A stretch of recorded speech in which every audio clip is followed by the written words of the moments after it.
score from that Richmond game. Richmond's a good team, a good conference too, so you can't take anything from them. But look at that box score, and one thing you'll notice is a 10-point game from A.J. McKee, which isn't normal, and that's a big part.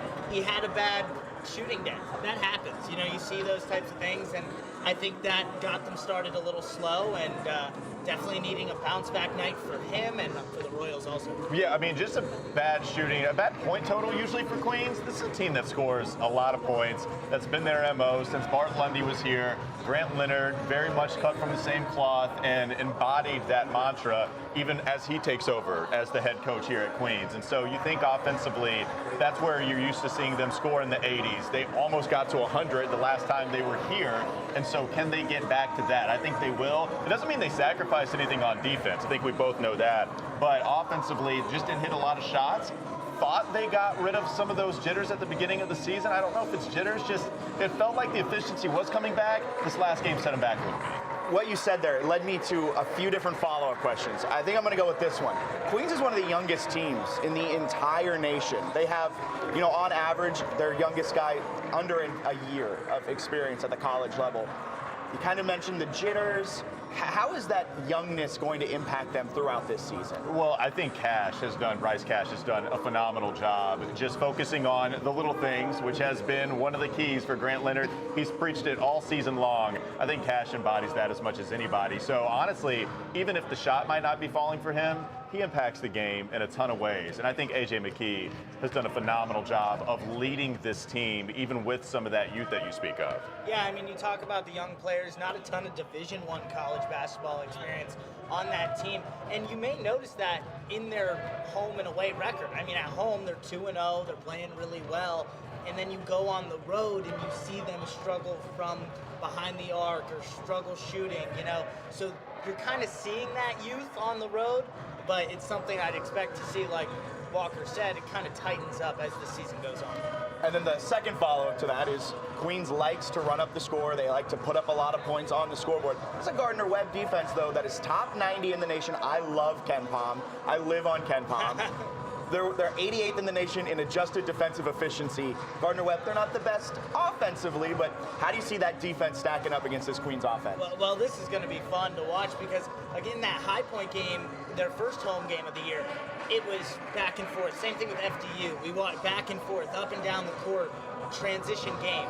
Well, now you have Queens who's going to want to go fast, want to push that pace against a Gardner-Webb team that they told us wants to keep in half court. So it's going to be fun to see those two styles clash and which one kind of prevails over the other. Well, I think Coach Kraft for Gardner-Webb is in the midst of changing the defensive mentality for this team, losing a couple of fantastic shot blockers last year. A lot of guards on this team. And so now I think if you want to protect the paint, which Queens does an excellent job of getting to, whether it be McKee, Alberry, he gets there. Sometimes he doesn't finish, but man, he gets to the paint so well. It's going to start at the perimeter. Moving your feet, sliding laterally. If they get by you, then there's not that shot blocker to clean everything up if they do get into the paint this year. And so I think they're in the middle, especially at the beginning of the season. Yeah. What are we, like 7 games in now with some of these squads? This is the time of the season to Early- overreact. Yeah, Early this is- assessments. Right, and so Ken Pom might be a little off. I'm sorry to say, at least now. At It least is now. my gospel. So I was going to say, his Bible. I'm sorry. I apologize for the sacrilege I'm preaching today. What I will say is that I expect them to figure it out defensively as this team goes on with Gardner-Webb. And I think lucky for Queens right now, they're still catching them at a time where they are shifting and they are changing their defensive identity with losing some of the trees they had last year. And a key player for Gardner-Webb to flip it over to the running Bulldog side. They got Julian Samaro. He's been a baller for him this season. What does Queens have to do to slow him down? Well, I think Grant Leonard talked about defending the perimeter a lot today. I think they struggled with that a little bit a couple of games ago. I think here with Samaro, he's their three-point shooter. I just talked about how guard-laden this Bulldogs team was, and so it all starts with him. He's the guy that is the only one on the roster, I believe, right now that has more than double-digit made threes on the season. If you stop his three-point attack, and then maybe you sag off the other shooters, don't allow him to get going by driving, I think this could be a really nice defensive effort for Queens today. Yeah, I talked to Grant at shoot-around today, and he talked about how they had to contest the long ball. They're a three-point team that can, kill you from behind the arc if they get going, as you just mentioned. So got to make sure you're out on them. You saw that a lot in shoot-around. They actually went live to try and, simulate some of that. taking a lot of threes, trying to get up on them high on the perimeter and defend those. So you're going to see a lot of that. And then inside the paint, we're seeing Malcolm Wilson. There's 7-footer for the Royals. His minutes are starting to go up, so you kind of have that perimeter defense there. And now Malcolm Wilson's doing a great job protecting the paint. Yeah, Nick Walker, you guys are on the call, 7 p.m. ESPN Plus. Royals running Bulldogs. Before I let you guys go, got to put you on the spot. Okay. Pick and score prediction for tonight's game. I'm not going to go against Queens. Yeah, that's why I put you I've on already had one example of sacrilege tonight. I'm not going to do it again. I'm going to go Queens. Yeah, I'm going to go with Queens as the winner. Yeah, you know, I think a double-digit victory is here for Queens tonight. I think that they're ready to come out and play. I'm going to go with maybe even scoring something to the tune of, I'll go 81-65. That's what I'll roll. I like it. I think you're right. I think we're seeing an 80-point game from the Royals, and not to just say that like we're going with Queens coaches show, but I really do. At home, Playing to the audience. Been a different, really. They've been a different team at home. They really have. They shoot better. They rebound better, and when Queens gets the rebound battle, they're 18-6. So I see that going their way, but I think probably 85-73, a little over a double-digit victory for the Royals. Awesome. Well, thank you guys so much. Thanks, Have man. fun on the call tonight, 7 p.m. ESPN Plus. We'll be right back on the Queens Coaches Show, presented by Ortho Carolina. Oh, man. There's nothing I love more than a good trail mix. But a mountain bike trail, not so much. Oh, hey. My pedal. Wonder where the other one is. From urgent care to your full recovery, Ortho Carolina is there every step of the way. Good day, though. Good day.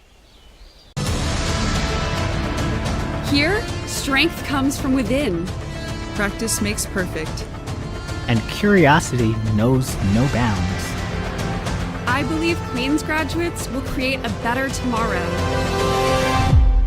Where we go next? That's up to us.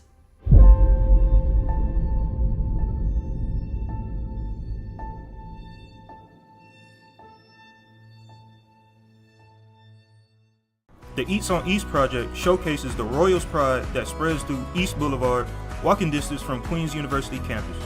Royals fans and visitors are encouraged to take a walk to the legendary East Boulevard to culminate the true Queens experience at a variety of restaurants. Home of the Coaches Show, JJ's Red Hots was the first East on East partner. The movement quickly grew as other partners joined, including Lebowski's, Shomars, Jersey Mike's, Rick's Pizza, Kid Cashew,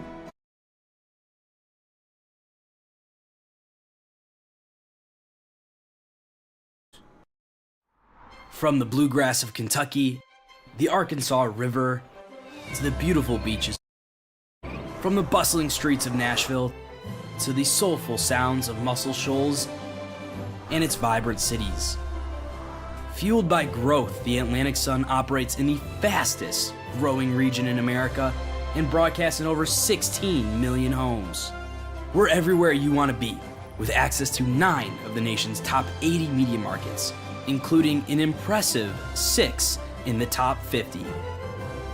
Our 12-member institutions provide every collegiate experience from public to private to faith-based. All of our member institutions are located in the top 30 states with the most rapid growth.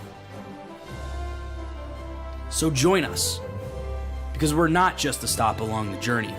The Atlantic Sun is the destination. Here, strength comes from within. Practice makes perfect. And curiosity knows no bounds. I believe Queens graduates will create a better tomorrow. Where we go next? That's up to us.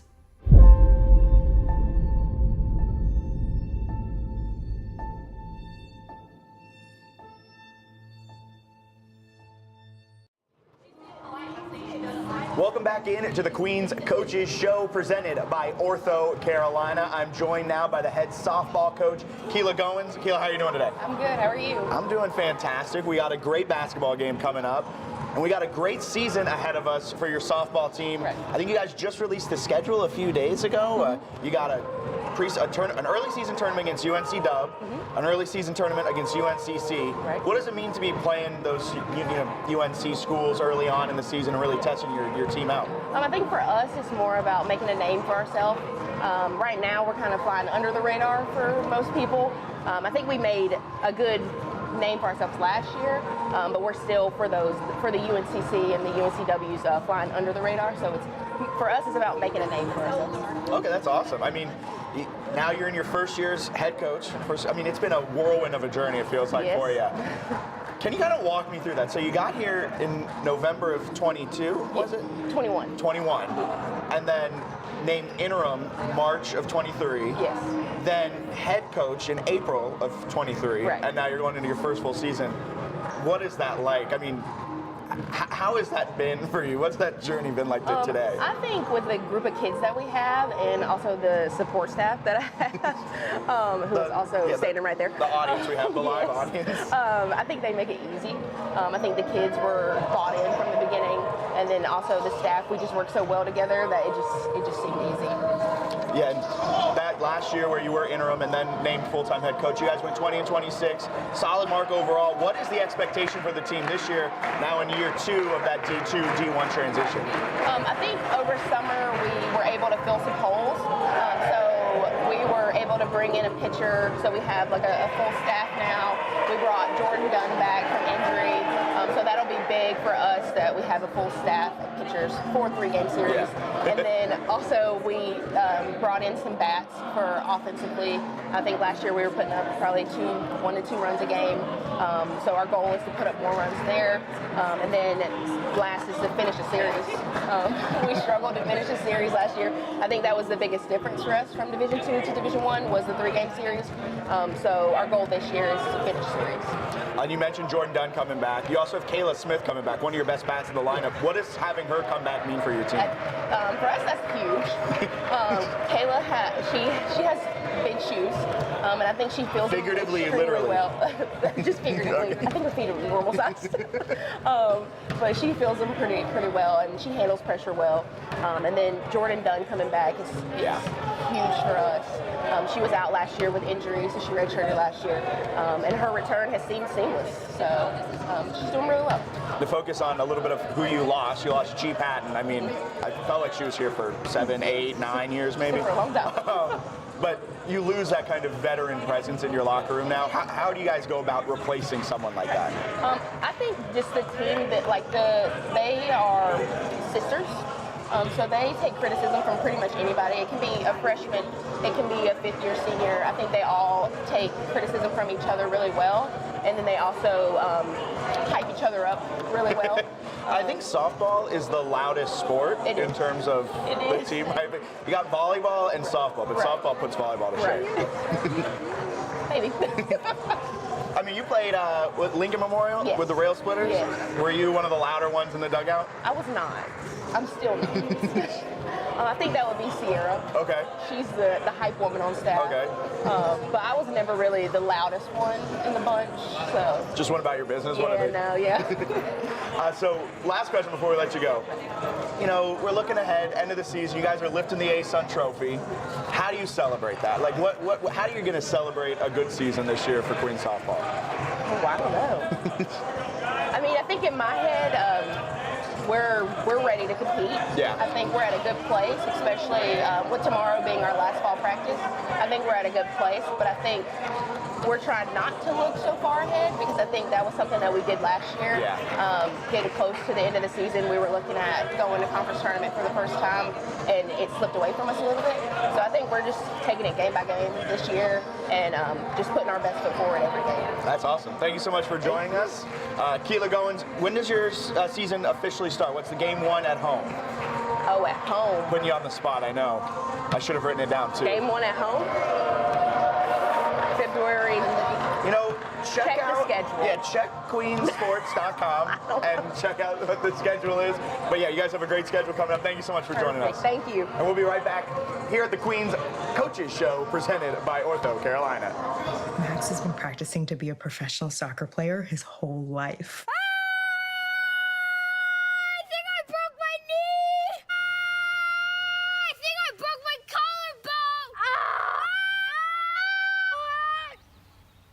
can do better. Let me take that from the top.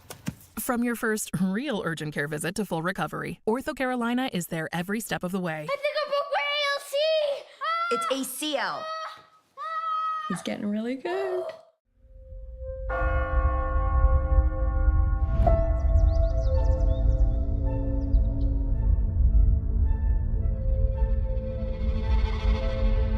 Every journey has a starting point. Each student has a moment when talent and passion meet opportunity. At the intersection of challenge and support, self-discovery fuels breakthroughs, and leaders emerge prepared for what's next. I grew up loving music. It possesses this very real, very unique power for connection and healing. And my journey as a music therapist took shape here. I discovered the pool offered a more level playing field and the chance to push my limits.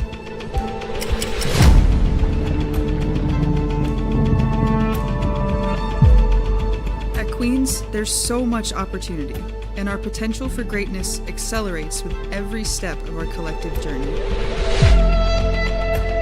I've always had a knack for chemistry, and that talent has magnified since I got here, rippling out in new directions. I'm not afraid to take risks. I believe challenges make us stronger, and innovation only comes when we're willing to lean into the unknown. I'm still not sure what the future holds, but whatever it is, Queens has prepared me for it. My professors push me in the classroom and believe in my abilities. My coaches, professors, all of us, we're one team, one family. Here, my voice is heard. I'm given the freedom to be myself and charter new opportunities for change.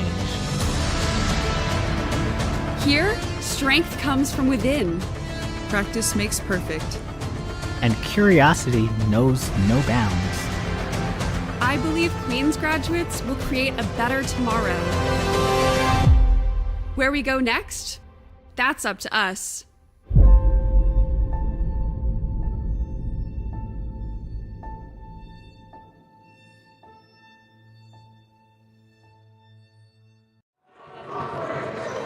Welcome back into the Queens Coaches Show presented by Ortho Carolina. I'm Jack Fitzpatrick, joined now by the men's wrestling coach, Rob Tate. Rob, how are you doing on this fine Wednesday? It's a great day, man. Hump day, we're past it, ready to compete this weekend, you know?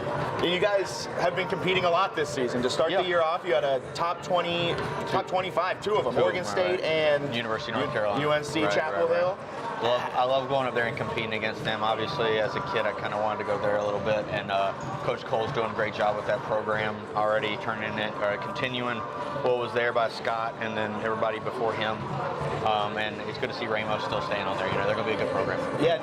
What does that do for your program? I mean, that is some big tests early on in the season. Hopefully, it says that we're not going to say no to anybody. If we can fit it in, we're going to go wrestle. Yeah. Right? I mean, basically for us, the limit is what we can kind of get fit in by the 16 dates and how it's all spread out and things like that. But we, just because we're here at Small Queens doesn't mean we're not going to try to compete with everybody. Yeah, you got Duke coming up as well. And yep. As I say, George Mason's doing us a favor coming down. BMI's returning the trip. Sacred Heart's coming all the way down. It's going to be a good season, no doubt. You got Bellarmine St. Andrews as well. That can be streamed live on the website as well. I believe that's this week and coming up. I would say Coach Shuck's doing a great job with that program there, and they're finishing their transition up just like we're starting ours. Yeah. With the Division I transition. And I mean they're tough wrestlers. They're gonna be tough. You know, they won the NCAA Nationals last year for a reason, and they're competing in the SoCon for a reason. And we show our guys what we got to work on. Do you ever talk with the coaching staffs at Bellarmine about how their experience through the transition went and using any of their kind of advice or something like that to help you guys? Or? Yeah, where we can. You know, I know that I know they're probably not going to tell me everything. Yeah, you got to keep some things close to the rest. Of course, right? But no, they've been really supportive, and luckily for us, the wrestling world is a really supportive bunch in general. Yeah. And you came to Queens in 2017, right? Yeah, when we started the program, I kind of started as an assistant and kind of got the interim and kind of just found my way into what I'm doing now. What has that been like? I mean, you've helped build this program from where it was to now this Division I transition to how you guys are today. Yeah, I'm kind of the figurehead. You know, Paul's done the bulk of the recruiting. Our guys are the ones that do the competing, and they're the ones that are the public-facing guys for SAC. We've had 2 SAC presidents in that time. Had a decent GPA. Always have above a 3.0. Try to get up to a 3.3 if we can. I'm lucky to be the guy to help, I guess, maybe put some puzzle pieces together. It wasn't my show. It was all of ours. Well, and as you continue to build that puzzle, where do you see Queens going in the next 6 years? As much as where we're going in the next 6 years, I don't necessarily think about that as much as how much we can improve from today to tomorrow. And hopefully in 6 years we'll be, knocking on the door of the top half, top 25, if we can. There's going to be a lot of work, right? But, we overestimate the work that we can do in a day, and then underestimate the work we can do in a decade, right? So it's just trying to find that balance, man. And I'm feeling really motivated. I've never heard that quote before. That was a good one. Oh, well. I pull them out somewhere, So this season for you guys, can you kind of go over some of the maybe standouts that you've had on the mat, and maybe some kind of X factors, guys that you expect to really step up as the season goes along? Mikey Lytle, a heavyweight, obviously a standout for us. Came out there. Unfortunate what happened to the guy at UNC, with probably being out for the season, but it was good to go out there and throw the number 32 guy around and show that we can compete. Merriman is talented. He won the Averett Open. And he's used to success. It's going to be interesting how he keeps developing over the years and developing over the season as things go along. X Factor, Brendan Martin got down to 25. He's a big guy in there for us, and he just works hard and he tries to do a lot of the right things. So I'm interested to see how he keeps developing. If he can keep the tenacity and keep staying after it, even when he's feeling like the pressure, feeling a little like just getting like he's overwhelmed, like he's going to be good. No doubt. We're looking. I don't know. We're looking. Things are balancing themselves out in the middleweights. We haven't had a solid guy at 57 yet. Haven't had a solid output at 65 like we had last year. So we'll see who's going to try to step up there. We're deep at 41. Too. We got 3 guys that could go in there, or they could go 49. It's really boils down to who wants to do what they need to with the mental processes. And their physical processes day in and day out. It's not going to become automatic, and they know that nobody's going to be the guy. They're going to have to go in there and they're going to have to prove it day in and day out. Love it. Hopefully. And you got your wrestling in college at Gardner-Webb, right? Yeah. Here's a really important question. Right. Tonight, ESPN Plus, 7 p.m., we got Gardner-Webb, the running Bulldogs, taking on the Queens Road. Where does the allegiance lie for tonight's game? Queens all the way. Okay. Spoken like I love it. And when you were wrestling at Gardner-Webb, I'm not fully tuned into the wrestling world, but I gotta know, did you have like an unstoppable move? Did you have something that was just kind of your bread and butter when you were wrestling, and why did it work for you? It wasn't really, I would say, a move. More, it was just the top position in general. I noticed kind of later in my career that some guys weren't picking bottom like we normally do, and it really, because how I try to break it down to everybody, it's I'll be danged if I'm just going to let you go, right? Like, you're going to have to earn it, you're going to have to get out, and I'm not just going to let you go. So whatever we do on top, you have to get out. Yeah. I mean, I don't know how to say it, right? So makes a lot of sense. Yeah, well, thanks. Seems simple until you try to actually execute. That's what it is, right? If you want to talk about like beginning lever or anything, you got to make it kind of like ignorantly simple for everybody to understand, right? If you want to talk about you're starting to get into the mid-level stuff, you make it functioning complex. Yeah. And when you talk about expert level, profoundly simple. Yeah. Profoundly. Well, thank you so much for taking the time out of the day. Thank you. Men's wrestling coach Rob Tate. We'll be right back on the Queens Coaches Show, presented by Ortho Carolina. Oh, man. There's nothing I love more than a good trail mix. But a mountain bike trail, not so much. Oh, hey. My pedal. Wonder where the other one is. From urgent care to your full recovery, Ortho Carolina is there every step of the way. Good day, though. Good day. Before a city turns to you for answers, before the stories that need telling are told, and our nation's biggest companies look to you to make their next big move. Whenever, however, you're called upon to step up, Queens will prepare you to do just that. Because here, Royals rise. Welcome to the Atlantic Sun, where heart-pounding moments are born and where champions rise above. Where speed defies limits and precision finds its mark. Where millions of fans nationwide cheer for excellence, determination, and fairness. Where public, private, and faith-based schools compete side by side, fostering sportsmanship and unity. Join us, because we're not just a stop along the journey. The Atlantic Sun is the destination. The Eats on East project showcases the Royals pride that spreads through East Boulevard, walking distance from Queens University campus.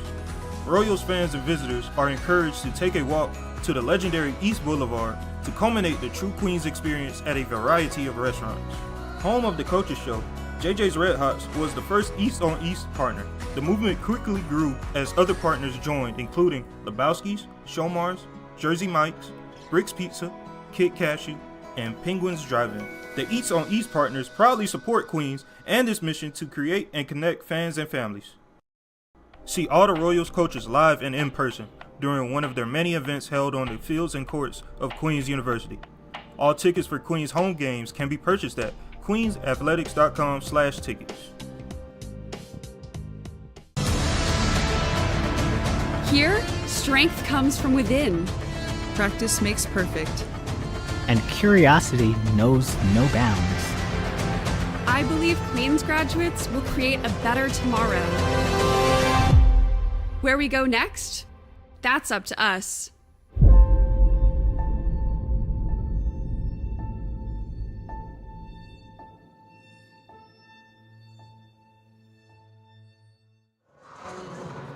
Welcome back into the Queens Coaches Show presented by Ortho Carolina.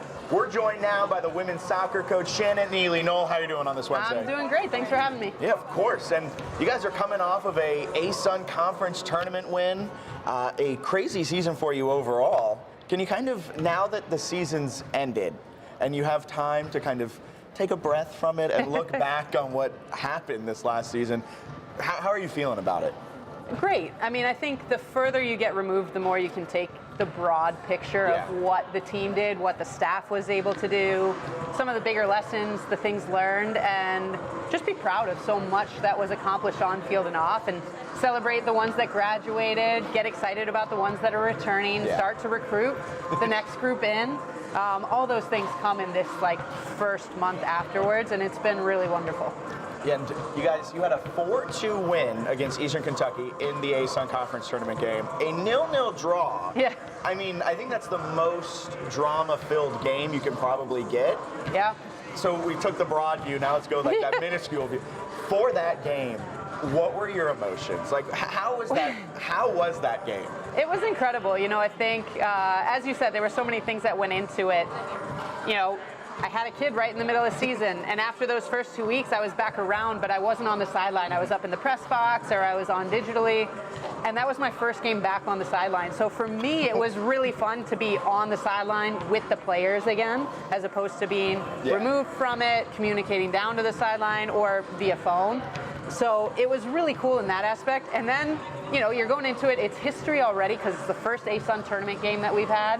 So that in itself, you're stepping into an accomplishment in its own, and you're saying, this is icing. We finished 6th, but we're the 8th seed, so let's do this. And then 10 minutes in, we get a red card, and you're like, okay, the game plan is completely gone. What are we going to do now? And they bucked up. You know, the group really responded well. They took care of our player, Lainey Noonan, who was the one that got the red card, and really stepped up for her to make sure she was okay, because she was devastated in the moment, of course. Yeah. And then they just battled and scrapped for 100 minutes of playing soccer, down a player, and created a few chances where we could have won it in the regulation, or in the run of play of 90 minutes, and then in overtime we had a couple minutes square on frame as well.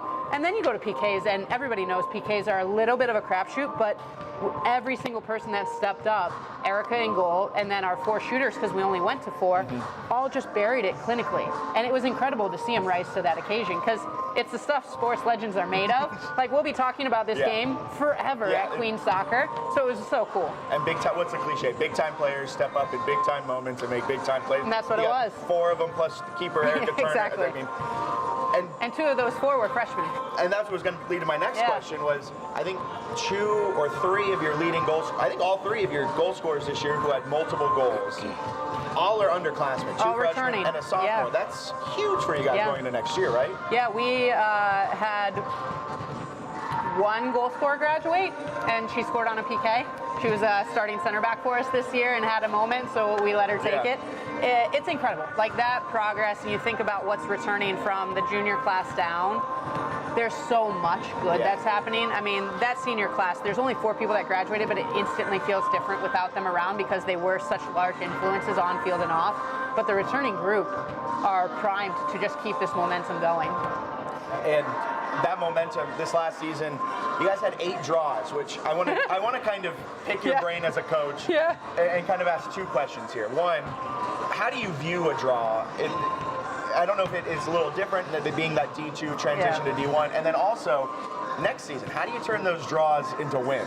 Yeah, it's all goal scoring, right? Like, we're really proud of our defensive efforts. We had 9 shutouts this year, 8 draws. Like, those are great results. When you look at our record, it's a little strange, right? Because you look at it and you're like, okay, you're 4, 7, and 8. That feels really lopsided. It doesn't feel overly positive. But when you look at points earned, you know, we had 12 games where we earned points in the sport of soccer. Like, that's exceptional for where we are as a program. So I'm really proud of that piece. We almost doubled our goals scored from last year to this year, so that's great progress and growth, but it's still not enough compared to our peers and where we're achieving statistically in terms of, like, finishing 6th, like, is great, but the amount of goal, like, we only finished there because of what we weren't conceding, not because of what we were scoring. So if we elevate that goal scoring ability, we're just going to continue to skyrocket. So we got a men's basketball game coming up. You just went to the Richmond game. I saw on your It was Twitter. such a great thing. I also saw your husband's a defensive line coach for the Spiders. So that before that postseason game, they played NC Central. Was there any tips you were giving them on how to handle the postseason pressure and anything like that? None at all. None at all. Because, you know, there's so many things that correlate between the 2 sports and the team management and all the off-field stuff. When it comes to the on-field stuff, like, it's all attitude and things, and he's got that in spades. So he's good to go. As a defensive line coach, I imagine he's built a little different, I think. Always. We all are. But you went to that Richmond game where Queens played last week. What was that like going on the road and supporting the Royals? Honestly, it was so cool that it lined up that way. So with my husband's game being midday and them hosting it, and then kind of putting 2 and 2 together that Grant and his team was going to be there that evening, instantly reached out and I was like, I want tickets, can I come? And, you know, it's one thing to come to the games and support the teams, watch the guys play, but to do it on the road, it was a cool experience. I kind of kept forgetting that I was not at home.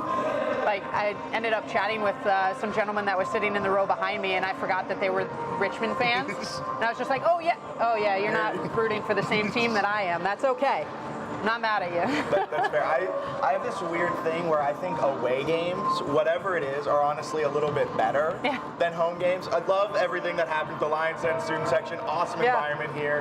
Whoever you support, I mean, it's great. But sometimes an away game when you're kind of like the enemy, like behind rival lines, and you're kind of picking fun. It was fun. They were very confused watching my family walk around, though, because my husband put on a jacket, so at least he wasn't branded. He had Nike on, but like he wasn't like screaming Richmond. My kids were still in Richmond gear. So they're like, why is this woman in a Queens shirt right now walking in the back alleys of the arena? Oh, because you were like... Oh, yeah, we're like, that's where their offices are. So I'm just like roaming around the arena on game day. They're like, what is this woman doing? And now back to the soccer pitch after that little detour there. We talked about the freshmen returning, the sophomores returning, everyone like that. But losing the keeper, Erica Turner, she was massive for you guys this year. How are you guys going to go about replacing her production? Yeah, I don't mean this to be cynical, the same way you always do it. You know, I mean, it sounds crazy, but the people ask me the same questions of Jada Palmer and Grace Guglielmo and Nia Gaither and all the other seniors that started and played significant minutes for us last year. You know, Erica Turner, Grace Zane, Hilda Svensson all played massive minutes for us. And then you add in McKenna Melchor, who was our 4th graduating senior in that group, was a massive social impact on our team. So you had 4 people that had high influence. It's always challenging, but you always do it. You bring in some new freshmen, maybe a couple transfers, but then you also have that junior 4th years going into 5th year group that are now stepping into those older leadership kind roles. Of veteran leadership. Yeah, they take over. You find a new personality of the team. You kind of help figure out what way we need to push ourselves in the off season to be ready for the fall. So it always feels monumental, because it should. When you care about people, when they have that type of influence, it should feel really big.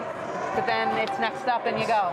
Next man up, next person up. It really is. Ready. Has this team started to take on an identity already for next season, or is it still way too early? A little bit. You're starting to see it. I think, we've gotten to be on the field a little bit, and you start to see some of the people have bigger voices just naturally because there are some people that aren't there.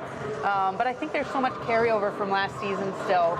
Once we come back in 2024 in the spring, especially once you start playing those spring games against outside competition, is when you really start to see some of those idiosyncrasies come out.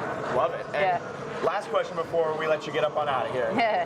I always got to know, for a coach, when you're getting ready pregame, is there a song that you like, or do you just go along with what the locker room has chosen to play that day? So I've given, they call it, I'm older than this, but they call it the aux, right? Like, so that's not a term from my time, but I've given the aux over to my assistants in the office beforehand, and they alternate. So I'm like, you guys get the music, whatever you want to put on, and they go from one or the other. But they're pretty eclectic. I have taught. There's a couple bands that I've introduced them to, and some artists that they're like, I know this song. I'm like, yeah, you do, because it's one of the most famous songs in the world.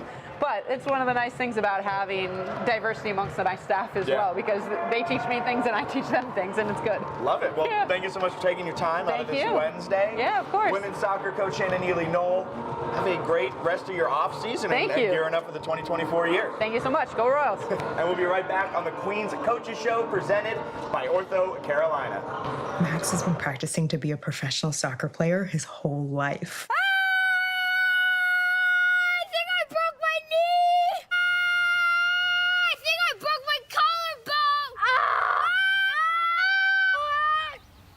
I can do better.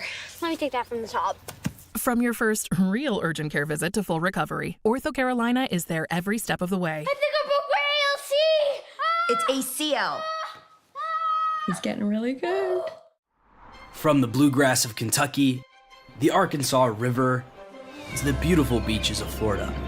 From the bustling streets of Nashville to the soulful sounds of Muscle Shoals and its vibrant cities. Fueled by growth, the Atlantic Sun operates in the fastest growing region in America and broadcasts in over 16 million homes. We're everywhere you want to be, with access to 9 of the nation's top 80 media markets, including an impressive 6 in the top 50. Our 12-member institutions provide every collegiate experience, from public to private to faith-based. All of our member institutions are located in the top 30 states with the most rapid growth. So join us, because we're not just a stop along the journey. The Atlantic Sun is the destination. The Eats on East project showcases the Royals pride that spreads through East Boulevard, walking distance from Queens University campus. Royals fans and visitors are encouraged to take a walk to the legendary East Boulevard to culminate the true Queens experience at a variety of restaurants. Home of the Coaches Show, JJ's Red Hots was the first East on East partner. The movement quickly grew as other partners joined, including Lebowski's, Showmars, Jersey Mike's, Bricks Pizza, Kid Cashew, and Penguins Drive-In. The Eats on East partners proudly support Queens and its mission to create and connect fans and families. See all the Royals coaches live and in person during one of their many events held on the fields and courts of Queens University. All tickets for Queens home games can be purchased at queensathletics.com/tickets. Before a city turns to you for answers,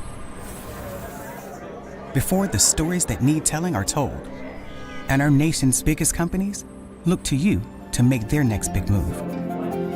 Whenever, however, you're called upon to step up, Queens will prepare you to do just that. Because here, Royals rise.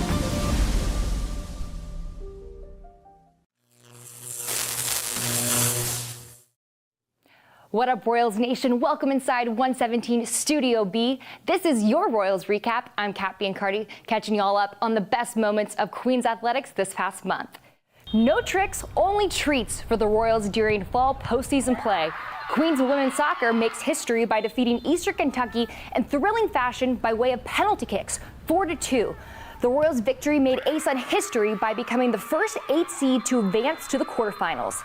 Seniors Erica Turner and Hilda Sensen earned postseason All-ASUN honors, and Lucy Platt scored a spot on the all-freshman team. On the men's side at Dixon Field, following a scoreless first half against Florida Gulf Coast, the Royals used an electric second-half performance to put away 3 goals to defeat the Eagles 3-2. The comeback victory secured the squad's first ever ASUN tournament appearance. In the conference is very competitive, and since we still have a chance and we believe that we can use our chance, it's an amazing feeling. Out on the trail, the cross-country men's squad claimed a top 5 finish at the ASUN, while the women finished 6th, a huge improvement over last year. Congrats on the fall campaign, Royals. Inside Curry Arena, welcome to the 1,000th club, Jessie George. The defensive specialist recorded her 1,000th career dig and sits within the top 10 in overall career digs at Queens. At the pool deck, veterans Danielle Malelli and Mate Dusha set new ASUN conference record times in the 50-yard and 100-yard free. Their performances earned ASUN weekly honors for the 2nd time so far this season. And that is your Royals recap. For the latest, follow at Queens Athletics. Thanks, y'all.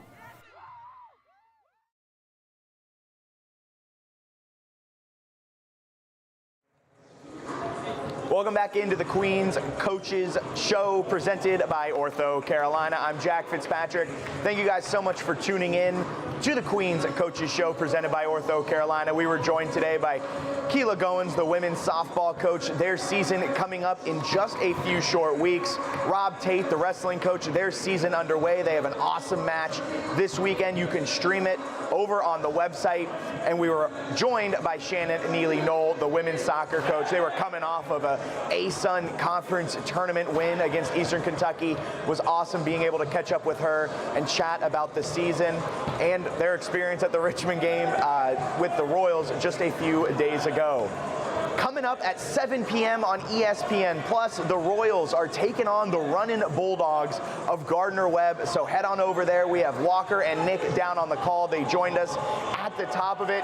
So go check out that game over on ESPN Plus. Tip just a few minutes away. Thank you again for tuning in to the Queens Coaches Show presented by Ortho Carolina.